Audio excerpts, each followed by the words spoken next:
You will hear a number of different recordings, and you will have to answer questions on what you hear. There will be time for you to read the instructions and questions, and you will have a chance to check your work. All the recordings will be played once only. The test is in 4 parts. At the end of the test, you will be given 10 minutes to transfer your answers to the answer sheet. Now turn to Part 1.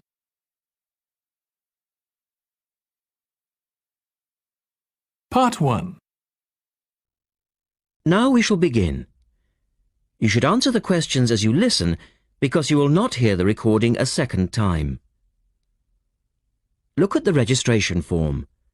Listen carefully and answer questions 1 to 4. Good morning. Good morning. Can I help you? Yes. Is this where we register for the Beyond 2000 conference? Yes. What's your name and I'll get your conference bag. Well, I haven't actually registered yet. I was told I'd be able to register today, so I hope that's okay. I've just arrived in Melbourne. That should be fine if you're a student. I'll need to take your details though. So, can I have your full name? Yes, sure. It's Melanie Mitchell. Is that M-I-T-C-H-E-L-L? Yes, that's right. And that's Ms., not Miss. OK, fair enough. And what's your address, Melanie?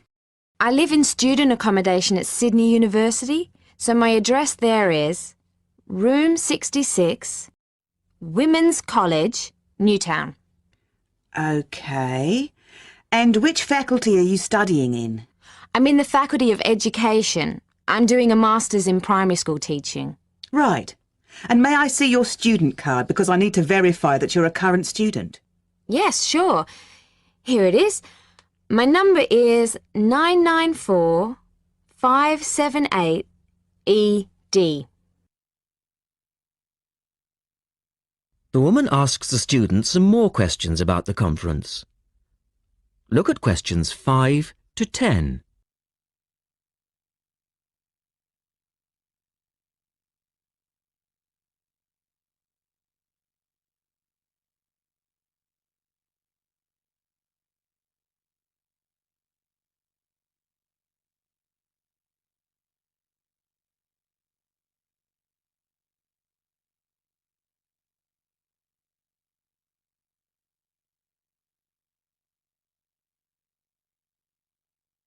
Now listen to their conversation and answer questions 5 to 10.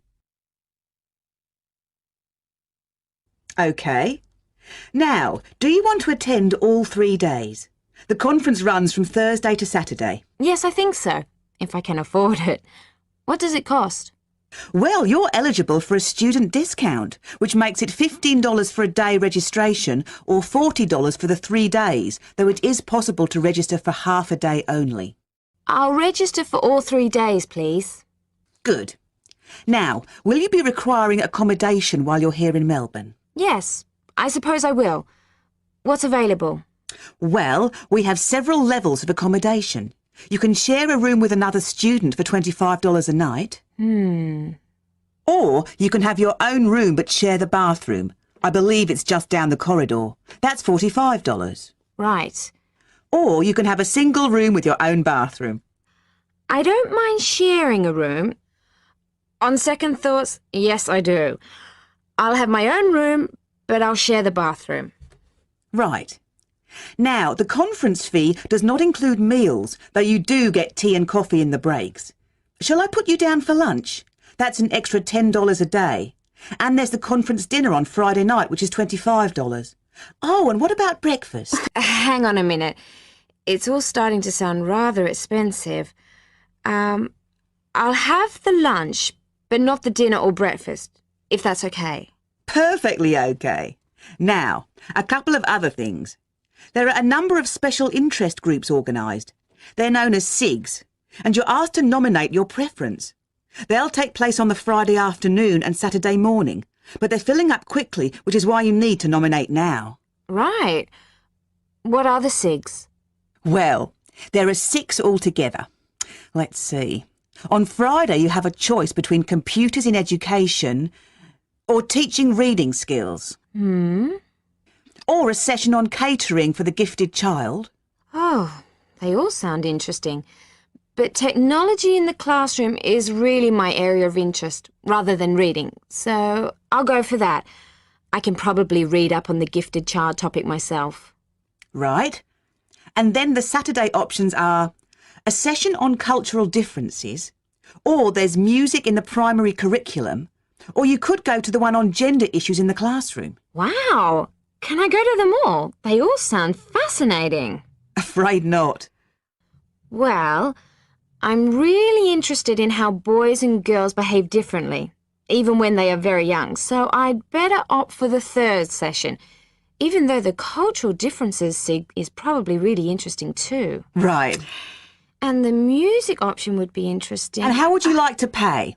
We accept most credit cards or bank cheques, but not personal cheques, I'm afraid. Been caught out too often before. And cash, of course. We never say no to cash. I'll have to put it on my card because I don't have enough cash on me right now. That's fine. Enjoy your time here with us in Melbourne.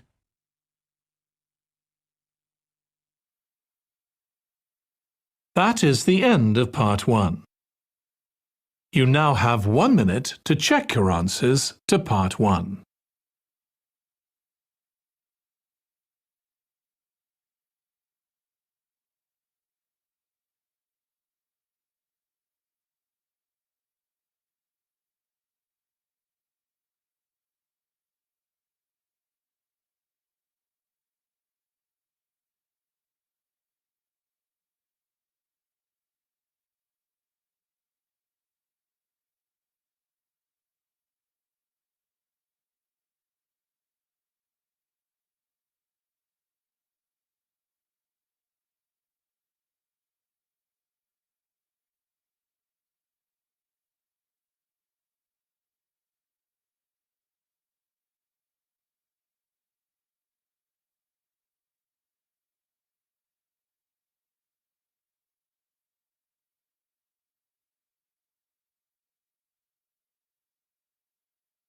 Part 2. You will hear a woman talking about a number of different beaches to a group of tourists. First, look at questions 11 to 20.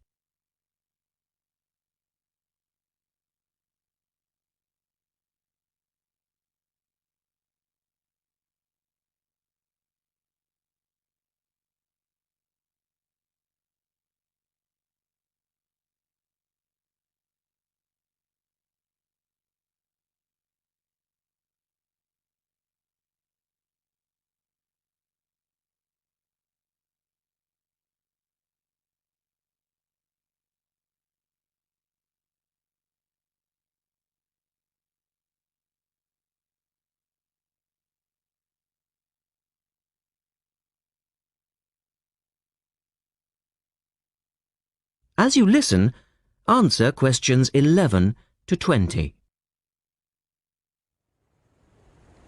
Right, let's move on to the beaches here, which are absolutely beautiful. You do have over 100 to choose from. They're mostly sandy beaches and they vary from the largest, which is 2.5 kilometres long, to tiny sandy coves. But there are a few that I'd really recommend you to visit. So, looking at this pamphlet, first of all, there's Bandella Beach. This beach is 1 kilometre away from the old fishing village of Bandella, which is a beautiful spot. If you park in the car park behind it, there's a small path which leads down to the bay. It's very pretty because the whole beach is backed by pine trees, so it's very sheltered. The beach itself is very clean and the water is shallow and safe. That, together with the soft sand, make it an ideal beach for children and non-swimmers. A little further round the coast, again to the east, in the eastern corner of the island, is the spectacular Dapolata Beach, which is basically a long inlet. The land around this beach is marshland. It's all marsh, and there's a stream which winds through it, and the stream goes into the sea. And the beach has lovely pale gold sand. Access to this beach is quite tricky, and not for the less energetic. You have to go down a long flight of steps, 190 to be exact. But you'll be relieved to know that there's also a road which winds down to a car parking area. When you're level with the sea, there is a handful of shops and bars, and you can hire some beds and umbrellas. Continuing round the island, just past the tip of Calne, is the next beach I'd suggest you visit, and this is Sanget. Why? Because there isn't a beach longer than this on the island. If you want to know, it's exactly 2.5 kilometres long, and that's a bonus because it means it never gets overcrowded. It has golden sand and clear blue water shelving into the sea. There are several beach restaurants to choose from, and water sports are available when the water is calm. But check first. This beach operates a flag system, as the sea can get rough, and you should always swim between the flags. There's a large car park which gives you easy access to the eastern end of the beach, but the western end is much quieter and more wild, as it is harder to reach. Blanaka is another popular beach, just in the northwest corner of the island. It has incredibly white sand and sparkling water. There is ample car parking here and plenty of bars and restaurants. Blanaka has white cliffs all around it, and for those of you who'd like a little more to do than just lazing on the beach, there are caves here which you can explore in the cliffs, and you can also dive into the water from rock platforms along the side of the cove. Well, my final recommendation for today is Disador. Now, this beach isn't quite as easy to get to as the others I've talked about. It's quite a remote little beach, tucked away here next to Blanaka. You can reach Disador by a steep slope, which goes over some sandbanks. The beach itself is small and pretty, with reddish-coloured sand and some stony areas on its eastern side. Despite being quite small, the bathing is good, and you can also go fishing here from the rocks at either side. It's a good idea to take some food and drink with you if you decide to go here, as there's only one little bar which isn't always open. So, that should give you plenty of ideas to choose from over the next 2 weeks, and if you have any further questions...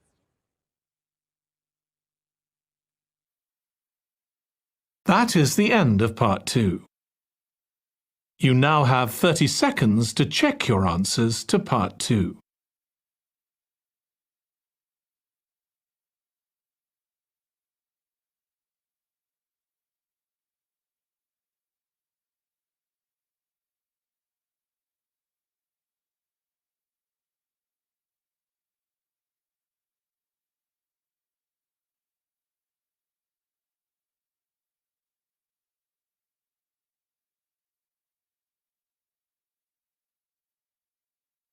Part 3. In this section, you will hear a discussion between a male interviewer and a woman who is the manager of a major bookstore. First, look at questions 21 to 24.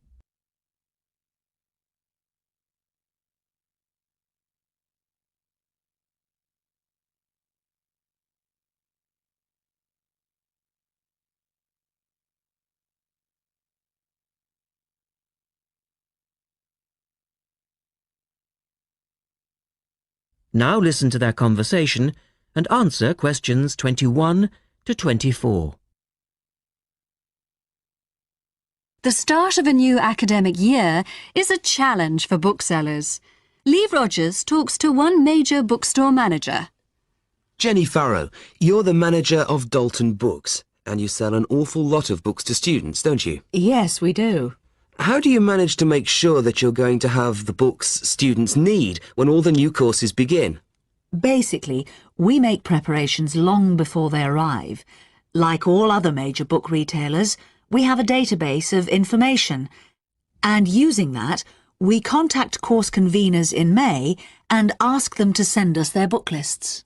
How many books are we talking about? For one course? Yes, as an example. An average course requires about 30 books. We ask lecturers to indicate whether a book is what we call essential reading.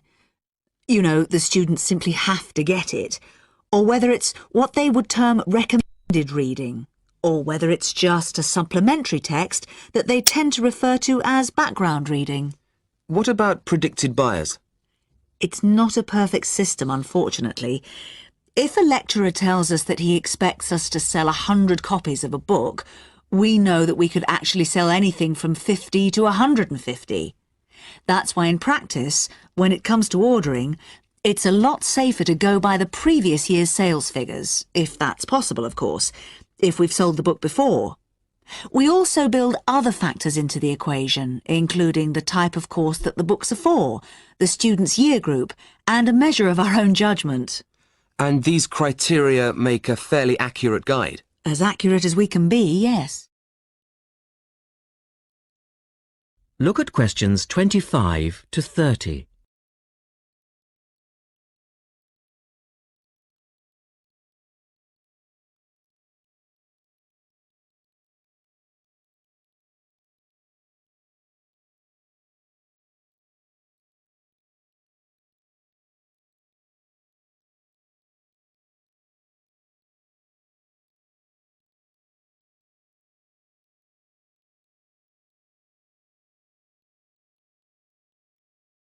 Listen carefully and answer questions 25 to 30. What about the publishers? Do they take an active role in promoting new books? Certainly. The academic and professional publishing market is worth about £700 million a year, so publishers go to some lengths to make sure their books are known. The standard procedure they use is to mail out catalogues to lecturers or colleges and universities. That's been the main form of promotion for years. Now, of course, they can also post details of new or revised works on websites. Some even go so far as writing individual letters to the appropriate lecturers in order to let them know what's coming up. The lecturers then contact you if they're interested? That's right. The publishers send us, the booksellers, inspection copies. Lecturers can then get a free copy and decide whether it's going to be suitable for their course. And how does it work with the students? What are they looking for and who helps them most? I think lecturers are best placed to understand the students' needs. Often the critical issue is what represents value for money for students. This is more important than price per se. Do students actually buy books before they start the course? Apparently, a large proportion of students wait to see what they need. Students have a firm idea of what constitutes a good book, so they tend to give themselves time to look at all the options before making a choice. They tend to go for books that are clear and easy to use. Often, the texts that their lecturers recommend turn out to be too academic and remain here on our shelves. Well, that was Jenny Farrow. And our guest tomorrow will be... That is the end of part 3. You now have 30 seconds to check your answers to part 3.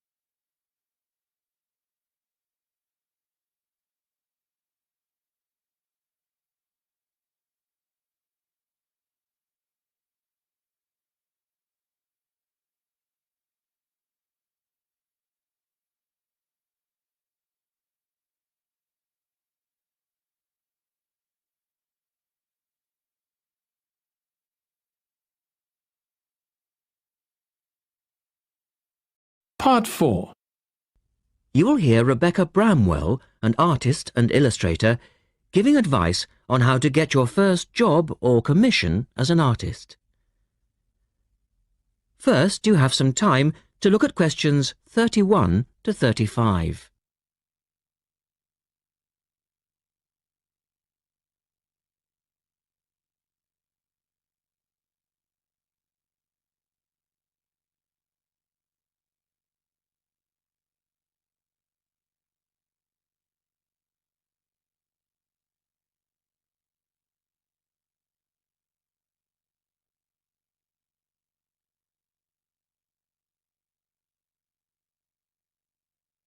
Now listen carefully and answer questions 31 to 35.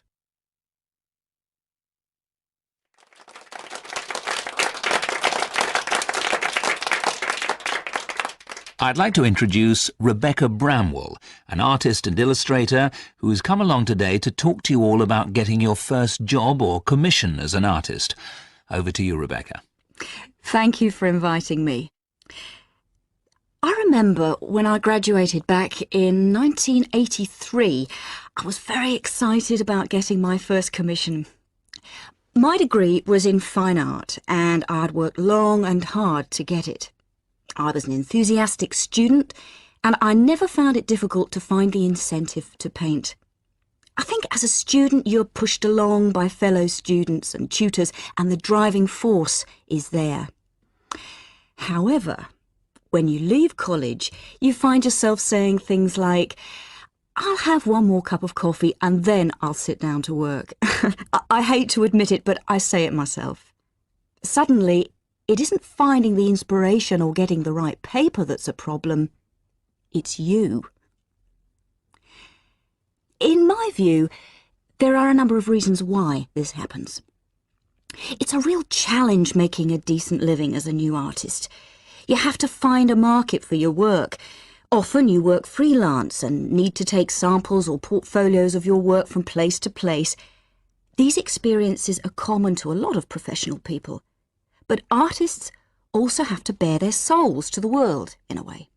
More than anything, they want praise.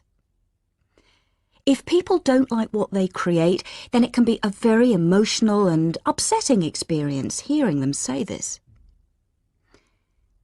I began to realise that these problems were preventing me from having a career in art, and so I decided to experiment.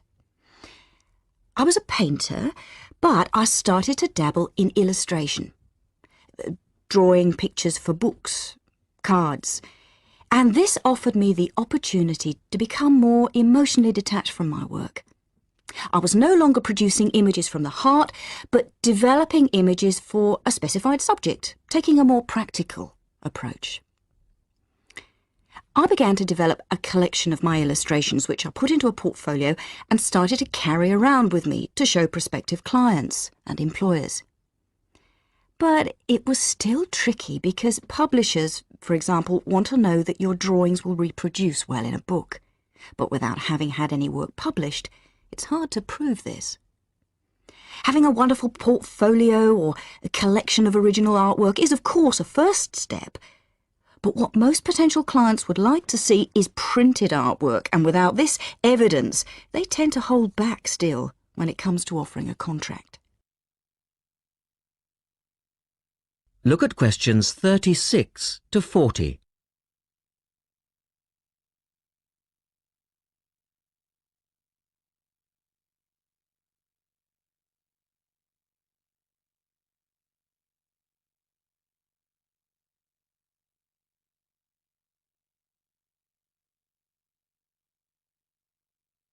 Now answer questions 36 to 40. Well, I overcame this problem in two ways. And I suppose this is my advice to you on preparing your portfolio of your best work. The first way was by submitting my work for a competition. And the one I chose was for a horoscope design and was sponsored by a top women's magazine.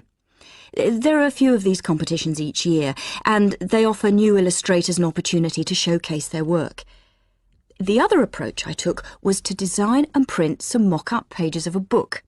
In other words, I placed some of my illustrations next to some text in order to demonstrate how my work would look when it was printed.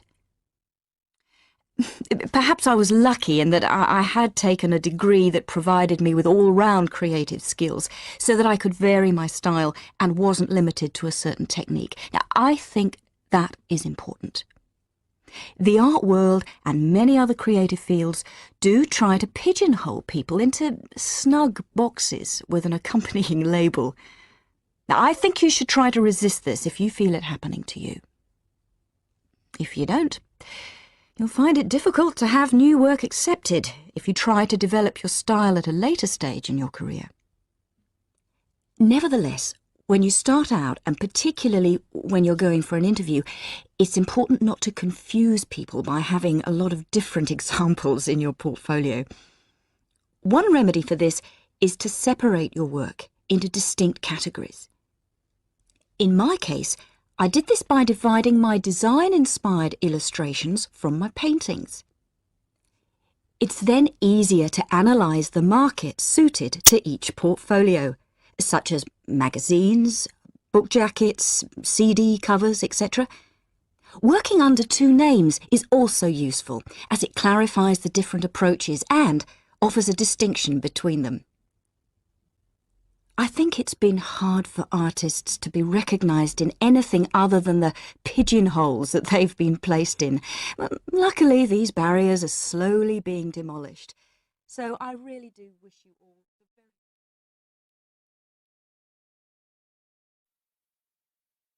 That is the end of Part 4. You now have 1 minute to check your answers to Part 4.